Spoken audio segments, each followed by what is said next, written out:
Hello दोस्तों, GKGS knowledge में आपका स्वागत है। आज के वीडियो में हम इंटरनेशनल रिलेशनशिप की बात करेंगे, जिसमें इसके अंतर्गत जैसे यूएनओ आता है और वर्ल्ड बैंक आता है, ब्रिक्स आता है, इस काफ़ी सारे संगठन आते हैं, G20 आता है। तो आज हम इन सारे संगठनों के बारे में बात करने वाले हैं। तो चलिए वीडियो को शुरू करते हैं।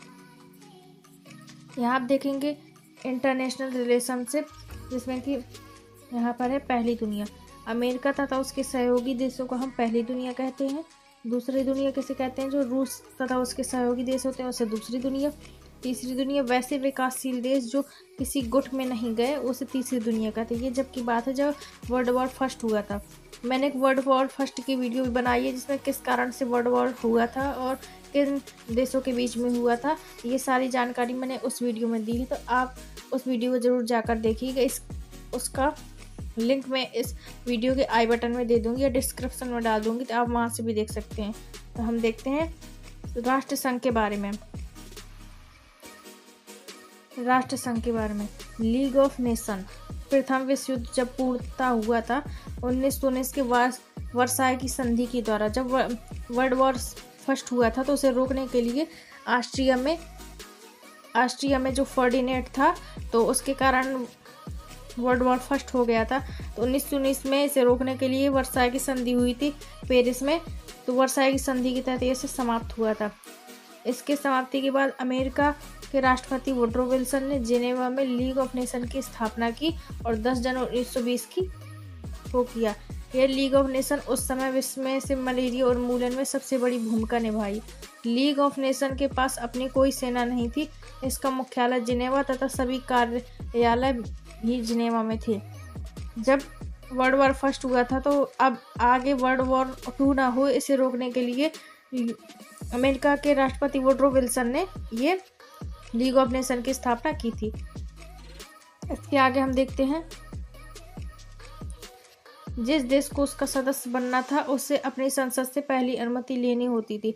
मतलब जिस लीग ऑफ नेशन में जिसे सदस्य बनना है, तो उसे संसद के द्वारा पारित करवाना होगा। इसका संस्थापक अमेरिका खुद ही अपनी संसद से अनुमति नहीं ले सका था। अमेरिका की संसद ने इसे अनुमति नहीं दी थी। इस संगठन में ने जापान द्वारा चीन पर आक्रमण नहीं रोक सका। जब दूसरा वर्ल्ड वॉर हुआ था तो जापान ने चीन पर आक्रमण कर दिया था। लीग ने उस समय कुछ नहीं किया। इसमें लीग ऑफ नेशन की अस्तित्व समाप्त हो गया था। मतलब इसे युद्ध रोकने के लिए बनाया था, लेकिन ये जब युद्ध नहीं रोक पाया, जापान ने चीन पर आक्रमण कर दिया, और जब जर्मनी ने पोलैंड पर आक्रमण कर दिया, तब यह युद्ध को नहीं रोक पाया। इस कारण इससे हटाना पड़ा और इसका अस्तित्व पूरी तरीके से समाप्त हो गया। तो ये था लीग ऑफ नेशन। अब इसके आगे देखते हैं कौन सा संगठन है। इसके आगे है यूएनओ। आपने ये भी सुना होगा कि जब यूक्रेन और रूस की लड़ाई हो रही थी, तो ये बात यूएनओ पर चली गई थी, लेकिन यूएनओ ने कुछ नहीं कर पाया था। यूनाइटेड नेशन ऑफ ऑर्गेनाइजेशन, इसकी फुल फॉर्म है यूनाइटेड नेशन ऑफ ऑर्गेनाइजेशन। अब लीग ऑफ नेशन की असफलता के बाद यूएनओ की स्थापना की गई। इसका मुख्य उद्देश्य था तृतीय विश्व युद्ध को रोकना तथा सभी देशों में आपसी समन्वय स्थापित करना। वो दूसरी विश्व युद्ध रोकने के लिए बनाया था, लेकिन वह सफल नहीं हो पाया। तो इसलिए तीसरी विश्व युद्ध को रोकने के लिए यूएनओ की स्थापना की गई। यूएनओ के पास अपने सदस्यों देशों के सहयोग से अपनी सेना उपस्थित है, जो उसे शक्ति प्रदान करती है। 24 अक्टूबर 1945 की स्थापना न्यूयॉर्क में हुई। मतलब की यूएनओ की स्थापना न्यूयॉर्क में हुई। इसका मुख्यालय मुख्य श्रेय Roosevelt USA, Churchill Britain, Stalin रूस, जॉर्ज क्लेमेंस फ्रांस को जाता है। यूएनओ के 6 अंग हैं यूएनओ को। अब देख लेते हैं कि यूएनओ को कौन कौन से 6 अंग है। यहाँ पर पहला अंग दिया है न्यास, यानी ट्रस्ट। यूएनओ के लिए सदस्य देशों के सहयोग से धन उपलब्ध कराना। ये जो न्यास है, ये यूएनओ के लिए धन उपलब्ध कराएगी। अंतर्राष्ट्रीय न्यायालय, ये दूसरा अंग है अंतर्राष्ट्रीय न्यायालय, इंटरनेशनल कोर्ट ऑफ जस्टिस। आपने सुना भी होगा कि यहाँ पर हम देख लेते पहले यह नीदरलैंड के शहर हेग में स्थित है। इसका मुख्यालय हेग में स्थित है। इंटरनेशनल और कोर्ट का इसमें 15 जज हैं। इसमें से भारतीय जज भी हैं। इनके एक जज का कार्यकाल 9 वर्ष होता है। भारतीय जज दलवीर भंडारी हैं इसमें कार्यरत है। नरेंद्र सिंह दत्त पहले ऐसे भारतीय जज थे इस न्यायालय में पहुंचे थे। ये सवाल भी पूछ लिया जाता है कि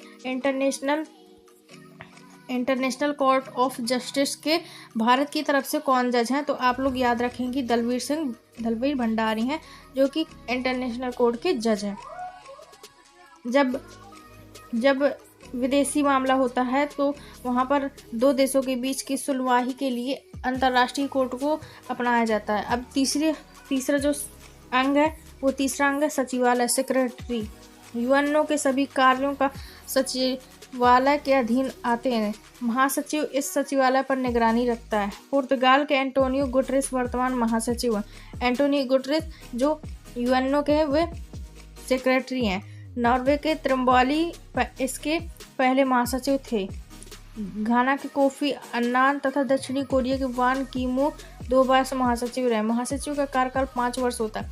अब आप लोगों को एक चीज़ भी ये याद रखना है कि जो अंतर्राष्ट्रीय न्यायालय है इंटरनेशनल कोर्ट ऑफ जस्टिस में जो जजों का कार्यकाल होता है वो 9 वर्ष होता है। तो ये आप लोगों को याद रख करके चलना है। अब देख लेते हैं चौथा जो अंग है यूएनओ का, वो चौथा अंग है महासभा, जिसे हम कहते हैं जनरल असेंबली। जनरल असेंबली में क्या आता है, यह यूएनओ का सबसे बड़ा भाग है।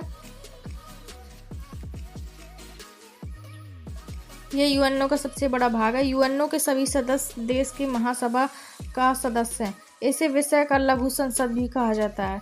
इसके अधिवेशन वर्ष में कम से कम एक बार अवश्य बुलाया जाता है। सामान्यतः प्रत्येक वर्ष सितंबर माह में न्यूयॉर्क में होता है। वर्तमान में इसमें 193 देश हैं। दक्षिणी सूडान इसका नवीनतम सदस्य जो 2011 में जुड़ा। महासभा अध्यक्ष के अधीन रहता है। अध्यक्ष का कार्यकाल 1 वर्ष का होता है महासभा अध्यक्ष के कार्यकाल। और इसके आगे विजयलक्ष्मी पंडित अध्यक्ष बनने वाली पहली महिला थी जो जनरल असेंबली की थी तथा सुरक्षा परिषद से अनुमति लेनी होती थी। आपने जिससे कि रूस को दिक्कत हो गई है। अब वहाँ पर यूक्रेन और रूस के बीच लड़ाई हो गई थी और यही बात यूएनओ तक चली गई थी। इसके आगे हम देख लेते हैं 5वां जो अंग है यूएनओ का, सामाजिक एवं आर्थिक परिषद, सोशल एंड इकोनॉमिक काउंसिल। यह पूरे विश्व में कल्याणकारी कार्य करता है। इसके कई अंग हैं।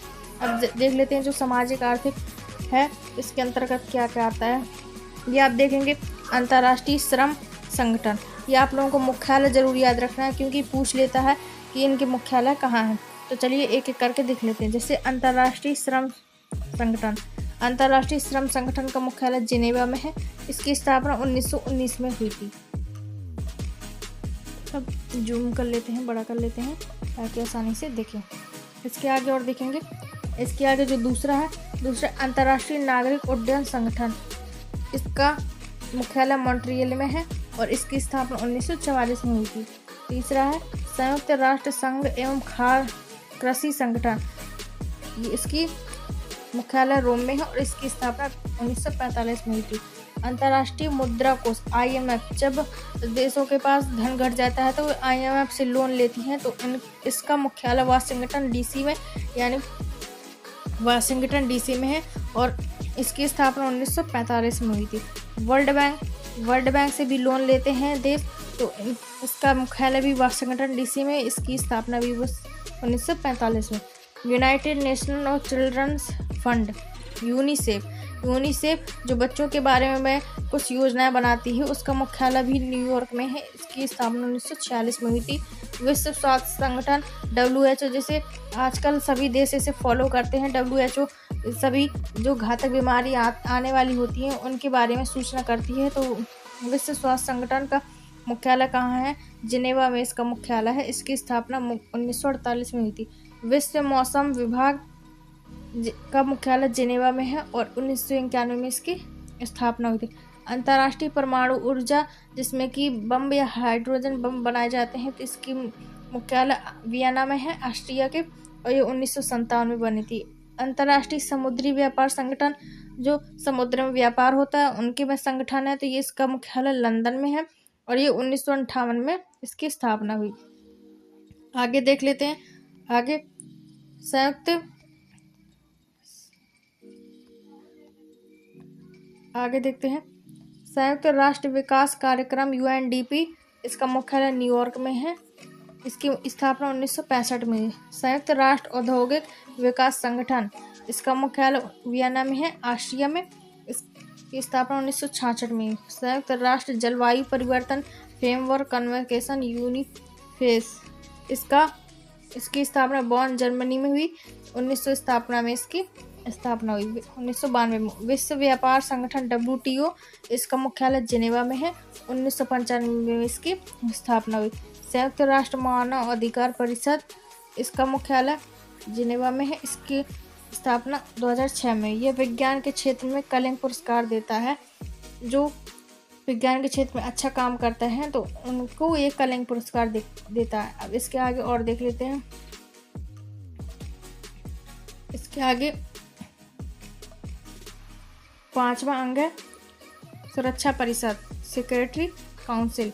इसका दायित्व पूरे विश्व में शांति स्थापित करना है। इसे दुनिया का पुलिसमैन कहा जाता है। जब देश विदेशों से जब एक देश से टेररिस्ट भागकर दूसरे देश में चला जाता है तो इसी सिक्योरिटी काउंसिल के द्वारा उस टेररिस्ट को पकड़ने में मदद मिलती है। ये दुनिया भर की पुलिस को हम कहते हैं सिक्योरिटी काउंसिल। इसमें 10 अस्थायी सदस्य तथा 5 स्थायी सदस्य होते हैं। अर्थात इनमें कुल कितने सदस्य होते हैं? 15 सदस्य होते हैं। अस्थायी सदस्यों का कार्यकाल 2 वर्ष का होता है। स्थायी सदस्य आजीवन रहते हैं। मतलब कहने का यहाँ पर अर्थ है कि जो स्थायी सदस्य में जीवन भर काम करेंगे और अस्थायी सदस्य वो सिर्फ 2 वर्ष के लिए काम करेंगे। इन्हें एक विशेष शक्ति प्राप्त है जिसे वीटो कहते हैं। इस वीटो के माध्यम से वे किसी भी प्रस्ताव को रोक सकते हैं। अर्थात किसी भी प्रस्ताव का पारित कराने के लिए 5 सदस्यों का सहमत होना जरूरी है। ये 5 सदस्य देश निम्नलिखित हैं: अमेरिका, ब्रिटेन, फ्रांस, रूस, चीन। ये 5 सदस्य हैं जो इसमें शामिल है, सिक्योरिटी काउंसिल में शामिल है। आप देखते होंगे कि जैसे भारत को किसी भी समय में शामिल होना है तो यदि 5 देशों में से चीन ने, अगर सभी देश तो भारत के सपोर्ट में यदि लेकिन चीन नहीं है तो चीन ने अगर वीटो लगा दिया तो वह भारत उसमें शामिल नहीं हो पाता। जिसमें भारत को शामिल होना है, जिस संगठन में शामिल होना है, तो मात्र एक वीटो के कारण शामिल नहीं हो पाता। इसलिए ये 5 की सहमति लेना जरूरी है। इसके आगे आप देखते हैं भारत को वीटो न मिलने के कारण क्या क्या है। बाकी देशों को तो है लेकिन भारत को क्यों नहीं मिला? भारत का यूएनओ में दिए जाने वाला बजट बहुत कम है। हर देश थोड़ा थोड़ा बजट निकाल कर अपने यूएनओ में देता है, अपनी सेना देता है और भी कई चीज़ें देता है जिससे कि वह यूएनओ का सदस्य बन जाता है और उसे वीटो मिल जाती है। लेकिन यहाँ पर कह रहा है कि भारत का यूएनओ में दिए जाने वाला बजट कम है। भारत सब देशों की अपेक्षा कम बजट देता है, इसलिए यहाँ पर वीटो नहीं मिला। कश्मीर मुद्दा अभी भी भारत पाकिस्तान के बीच विवादित है। भारत CTBT पर हस्ताक्षर नहीं किया और परमाणु बम रखे। सभी CTBT पर हस्ताक्षर नहीं किया और परमाणु बम रखे सभी वीटो सदस्य भारत के पक्ष में नहीं है। इसके आगे देखते हैं भारत को वीटो मिलने के कारण है। भारत का बजट भले ही कम है किंतु भारत यूएनओ को बड़ी संख्या में दवाइयाँ तथा सेना उपलब्ध कराता है। यूएनओ के डिस्कशन आयोग का कहना है कि कश्मीर एक क्षेत्रीय मुद्दा है, न कि अंतर्राष्ट्रीय मुद्दा। यूएनओ को क्षेत्रीय मुद्दे पर हस्तक्षेप नहीं करना चाहिए। सही है, लेकिन अब तो कश्मीर मामला भी सुलझ गया है। 370 वहाँ से हट गई है। भारत भले CTBT पर हस्ताक्षर नहीं किया और परमाणु बम रखे किंतु भारत की नीति है कि वह पहले परमाणु बम का प्रयोग नहीं करेगा। अतः भारत अपना परमाणु बम सुरक्षा के उद्देश्य से रखे।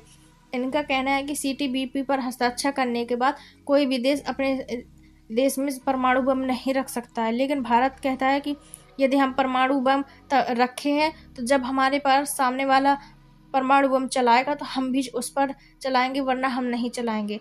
तो ये भी बात सही है। भारत की सुरक्षा के लिए परमाणु बम होना बहुत ही जरूरी है पाकिस्तान जैसे देशों के लिए। भारत यूएनओ का संस्थापक सदस्य है क्योंकि भारत 1945 में ही यूएनओ का सदस्य बन गया। भारत विश्व का सबसे बड़ा लोकतंत्र है। भारत किसी भी गुट का सदस्य नहीं है। भारत के स्थायी सदस्य में सबसे बड़ी बाधा चाइना है। सही बात है, सबसे बड़ी बाधा चाइना है। जब वर्ल्ड वार 2 हो रहा था तो रूस कह रहा था कि हमारा साथ दो, अमेरिका कह रहा था हमारा साथ दो, चीन कह रहा था हमारा साथ दो। इसलिए भारत अलग हो गया इन सभी देशों से, जिसे और अलग होकर जो बाकी देश इसके साथ मिले तो उसे तीसरी दुनिया कहा जाता है। जो रूस के फेवर में थे उसे दूसरी दुनिया। इसी कारण भारत ने किसी का साथ नहीं दिया। इसके आगे अब देखते हैं, इसके आगे संयुक्त राष्ट्र संघ की भाषा, लैंग्वेज ऑफ यूएनओ। मतलब यूएनओ में कौन कौन सी भाषा बोली जाती है, तो यूएनओ में 6 प्रकार की भाषा बोली जाती हैं। इसमें कि पहला इंग्लिश, दूसरा फ्रेंच, तीसरा अरबी, चौथा स्पेनिश, पांचवा रसियन और छठवां चाइना। इसके आगे हम देखते हैं, अंग्रेजी तथा फ्रेंच यूएनओ की कर्मचारी भाषा है। सबसे नवीन भाषा अरबी है।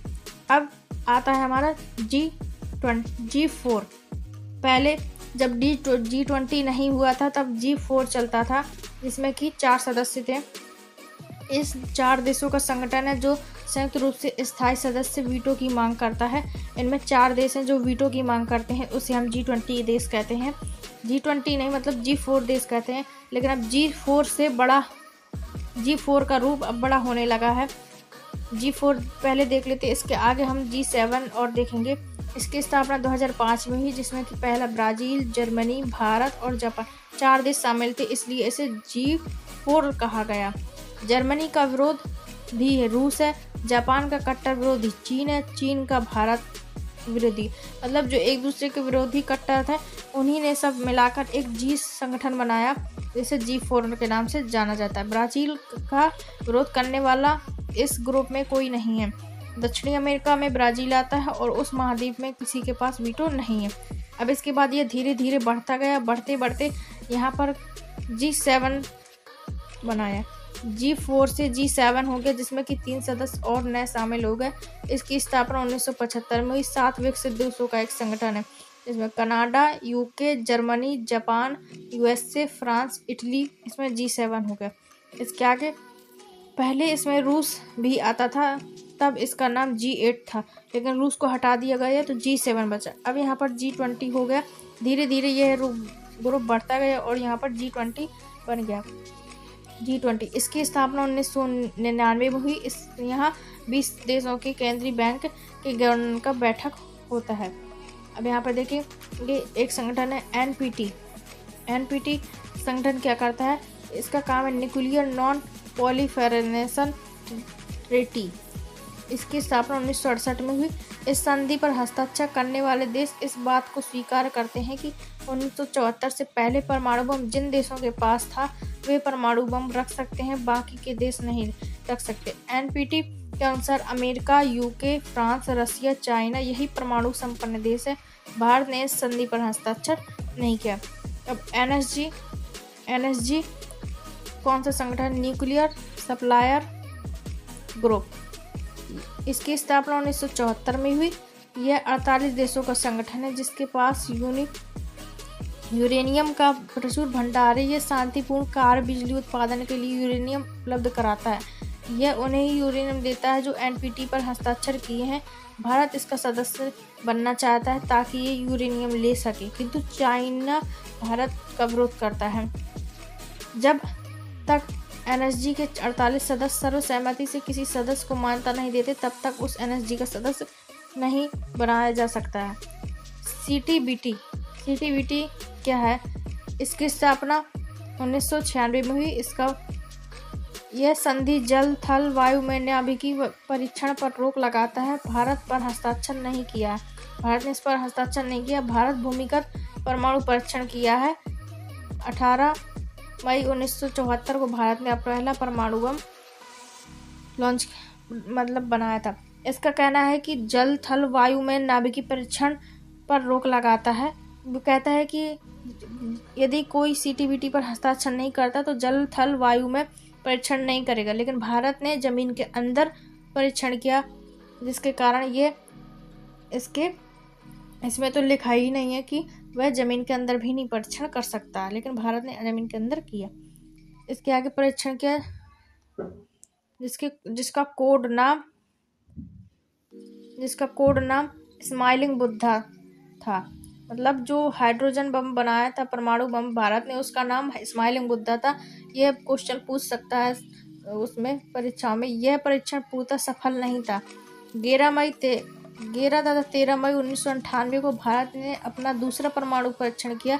इसका कोड नाम शक्ति 98 था। यह पूर्णतः सफल था। भारत ने परमाणु बम का परीक्षण राजस्थान के पोखरण में किया। ये इम्पोर्टेंट बात है। पोखरण में दूसरा परीक्षण हुआ। पहला जो सक्सेस नहीं हुआ था, जिसका नाम स्माइलिंग बुद्धा था, और दूसरा परीक्षण किया राजस्थान के पोखरण में। अब देख लेते हैं जो ये वासेनार अरेंजमेंट है, ये क्या करता है। इसकी स्थापना 1996 में हुई। यह परमाणु हथियारों के उत्पादन, प्रसारण तथा रासायनिक हथियारों पर नियंत्रण रखता है। जो इंटरनेशनल जो हथियार है उन पर नियंत्रण रखता है, तो ये वासेनार अरेंजमेंट है। इसके आगे हम देख लेते हैं MTCR। ये क्या करता है, मिसाइल टेक्नोलॉजी कंट्रोल रिजाइन। इसकी स्थापना 1987 में। यह मिसाइलों के व्यापार पर नियंत्रण रखता है। भारत इसका नवीनतम 35वां सदस्य बन गया। इसके सदस्य देश ही 300 किलोमीटर मारक क्षमता वाली मिसाइल ही खरीद तथा बिक्री कर सकते हैं। मतलब जो MTCR का सदस्य है वही 300 किलोमीटर की खरीद सकते हैं। जो इसका सदस्य नहीं है वे इससे कम ही खरीदेंगे। इसमें कि पाकिस्तान सदस्य नहीं है तो वह 300 किलोमीटर की नहीं खरीद सकता है। चाइना इसका सदस्य नहीं है, जिस कारण वह लंबी दूरी की मिसाइलों को खरीद बिक्री नहीं कर सकता। चाइना यदि MTCR का सदस्य बनना चाहे तो उसे भी 35 देशों के सहमति से प्रवेश करना होगा, जिसमें भारत उसका विरोध करेगा। भारत इसका सदस्य, तो भारत उसका विरोध करेगा ही, बिल्कुल करेगा। इसके आगे है नाटो। नाटो को तो आप जानते होंगे, यूक्रेन नाटो में शामिल होना चाहता था, जिसके कारण युद्ध हो गया उसका रूस के साथ। अब ये शामिल नहीं हुआ और फिनलैंड और नॉर्वे नाटो में शामिल हो गए हैं। नॉर्थ अटलांटिक ट्रीटी ऑर्गेनाइजेशन इसका फुल फॉर्म है पूरा, नॉर्थ अटलांटिक ट्रीटी ऑर्गेनाइजेशन। इसकी स्थापना 1949 में हुई थी। यह एक सैनिक संगठन है जिसमें 30 देश आते हैं। 30वां देश उत्तरी मैसेडोनिया बना था। अब इसमें फिनलैंड तथा नॉर्वे भी आ गए हैं। ये नया अपडेट है। इसका मुख्यालय ब्रुसेल्स में है। कोई भी देश यदि इन पर हमला करता है तो ये सभी 40 देश मिलकर उन पर आक्रमण कर देते हैं। भारत, रूस, चीन इसके सदस्य नहीं है। इसके आगे हम देखते हैं यूरोपीय यूनियन। यूरोप के लोगों ने एक यूनियन बनाया जिसे हम यूरोपियन यूनियन कहते हैं। इसकी स्थापना 1993 में हुई। यह यूरोप के 28 देशों का एक संगठन है। इन 28 देशों की एक कॉमन विदेशी तथा आर्थिक नीति है। इस 28 में से 19 देशों की एक ही मुद्रा है जिसे यूरो करेंसी कहते हैं। एशियन तो आपने सुना ही होगा। एशियन के अंतर्गत 10 देश आते हैं। Association of south Asian nation, association of south west Asian nation इसका फुल फॉर्म है। इसकी स्थापना 1967 में हुई थी। इसमें 10 देश आते हैं। 10 देश का संगठन है जिसका मुख्यालय जकार्ता यानी इंडोनेशिया में है। इसके आगे हम देखते हैं, इसके आगे SAARC South Asian association of regional corporation, ये 8 देशों का संगठन है। इसकी स्थापना 1985 में हुआ। इसका मुख्यालय काठमांडू में। यह एक आर्थिक संगठन है। इसमें 8 देश आते हैं। मालदीव, श्रीलंका, भारत, पाकिस्तान, अफगानिस्तान, नेपाल, भूटान, बांग्लादेश, इसमें 8 देश आते हैं। इसके आगे है IBSA। इसकी स्थापना 2003 में हुई। इसमें 3 देश आते हैं, इंडिया, ब्राज़ील, साउथ अफ्रीका, आर्थिक संगठन। इसके आगे ब्रिक्स में आप जानते होंगे अभी हाल में ब्रिक्स की अध्यक्षता भारत ने की थी और जिसमें से अर्जेंटीना हट गया था। अब आगे 2024 में ब्रिक्स की होस्ट रूस करेगा। इसकी स्थापना 2009 में हुई थी। यह 5 देशों का एक आर्थिक सम्मेलन है। ब्रिक्स देशों ने अपना बैंक बनाया जिसे न्यू डेवलपमेंट बैंक NDB कहते हैं। NDB की स्थापना 2014 में शंघाई में हुई थी, शंघाई में की। अब इसके आगे जो एक आध थोड़े बचे हैं उनके बारे में हम देख लेते हैं। हम देखते हैं वर्ल्ड बैंक के बारे में, जो सबसे ज़्यादा फेमस रहता है, हम उन्हीं के बारे में पढ़ेंगे। वर्ल्ड बैंक इसकी स्थापना 1944 में हुई थी, वाशिंगटन डीसी में। यह इस विकास के लिए ऋण देता है। जो देश विकास करना चाहता है, अर्थात उनके पास पैसा कम है, तो वो वर्ल्ड बैंक से पैसा ले सकते हैं। और यहाँ पर है IMF से भी लोन ले सकते हैं। इंटरनेशनल मॉनेटरी फंड, इसकी स्थापना 1945 को वही वाशिंगटन डीसी में इसका मुख्यालय। यह भुगतान संतुलन के लिए ऋण देता है। जैसे आपने देखा होगा कि जब भारत में अकाल पड़ा था तो मनमोहन सिंह ने अपना सोना गिरवी रखकर भारत का यहाँ से IMF से लोन लिया था। तो ये सभी देशों को लोन देता है। पाकिस्तान ने भी अभी लोन लिया, जिसके कारण चुका नहीं पाया। अब इसके आगे देखेंगे क्वाड। ये क्वाड संगठन क्या है, क्या करता है, इसके बारे में हम पढ़ लेते हैं। क्वाड्रिलेटरल सिक्योरिटी और डायलॉग, इसकी स्थापना 2007 में हुई। क्वाड भारत, अमेरिका, जापान और ऑस्ट्रेलिया के बीच अनौपचारिक रणनीति वार्ता मंच है। इसका उद्देश्य इंडो पैसिफिक क्षेत्र में शांति और समन्वय स्थापित कराना है। यह संगठन चाइना को ट्रेड में घेराबंदी का कार्य करता है। मतलब ये सारे देश मिलकर चाइना के ऊपर घेराबंदी करेंगे और आपस में शांति बनाने की प्रक्रिया करेंगे। ये क्वाड ये करता है। अब इसके आगे देख लेते हैं लेमोय। यह समझौता भारत और अमेरिका के बीच 2016 में हुआ। ये इस समझौते के तहत भारत और अमेरिका एक दूसरे के नेवल और एयर बेस को उपयोग कर सकते हैं। यह समझौता भारत एवं अमेरिका सेनाओं की एक दूसरे की सैन्य सुविधाओं तक पहुंच को आसान बनाता है। यह समझौता दोनों देशों की सेनाओं को मुख्य रूप से 4 क्षेत्रों पोर्ट ऑफ कॉल, संयुक्त अभ्यास, प्रशिक्षण, मानवीय आपदा राहत में सुविधा प्रदान करना। लियामोनो की सबसे बड़ी लाभार्थी भारतीय नौसेना, जो विदेशी नौसेना के साथ ज़्यादा सूचनाओं का आदान प्रदान और अभ्यास करती है। मतलब इस संगठन का मतलब ये है कि अमेरिका ने जो इस संगठन को बनाया है, तो इसके द्वारा भारत की सेना और अमेरिका की सेना मिलकर अभ्यास करती है, जैसे संयुक्त अभ्यास करती है। तो अभ्यास करने में इन दोनों की सेना को कुछ ना कुछ लाभ होता है और कुछ जानकारियाँ प्राप्त होती हैं। तो जिससे कि आपस में मिलते हैं तो उन्हें नई नई टेक्नोलॉजी का भी पता चलता है। तो ये संगठन इस काम में आता है। अब इसके आगे है कोमैक्सा। यह संधि भारत और अमेरिका के बीच 2018 में हुई है। भारत और अमेरिका के प्रमुख सूचना संधि इन दो बातों का महत्वपूर्ण है। सिक्योर डाटा लिंक, भारत और अमेरिका रियल टाइम में एक दूसरे के डाटा को एक्सचेंज कर देते हैं। मतलब सिक्योर डाटा करना है, इसका कोमैक्सो के द्वारा होता है। इसके आगे जिनेवा संधि के तहत, जैसे जिनेवा संधि के तहत क्या क्या होता है, पहले हम इसे एक बार देख लेते हैं। Geneva convocation of the law of sea 1958, देश की तट से 12 नॉट तक सैन्य कार्यवाही तथा 200 नॉट तक आर्थिक क्रिया संबंधित देश का अधिकार होगा। जिनेवा कन्वोकेशन इन डेवलपमेंटिंग रिलेशन सन 1961 की अनुसार किसी भी देश के राजदूत को गिरफ्तार करना या मुकदमा किसी अन्य देश में नहीं हो सकता। यह मामला अंतर्राष्ट्रीय न्यायालय का होता है। जिनेवा कन्वोकेशन प्रोटोकॉल, परमाणु बल का प्रयोग आम जनता तथा पर्यावरण के विरुद्ध नहीं किया जाता। जिनेवा कन्वोकेशन के तहत मतलब जब एक देश से राजदूत दूसरे देश में जाता है तो उसे मारा नहीं जा सकता और उसकी सुरक्षा की जाती है। ये जिनेवा संधि के तहत बताया गया। और यह बताया गया कि जैसे कोई देश है और यहाँ पर समुद्र है, तो 20 नॉट जो है, तो यहाँ तक उसकी पहुँच होगी और यहाँ तक अपना मछली पकड़ सकता है, अपना कुछ भी कार्य कर सकता है, सैन्य कार्यवाही कर सकता है। इसके अंतर्गत उसे कुछ नहीं किया जा सकता। लेकिन 20 नॉट के आगे यदि वह जाएगा तो उसके अंदर कार्यवाही की जाएगी।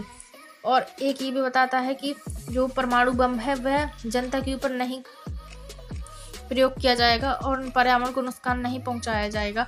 जिससे कि जब कोई देश दूसरे देश पर आक्रमण करेगा तभी उस पर आक्रमण किया जाएगा।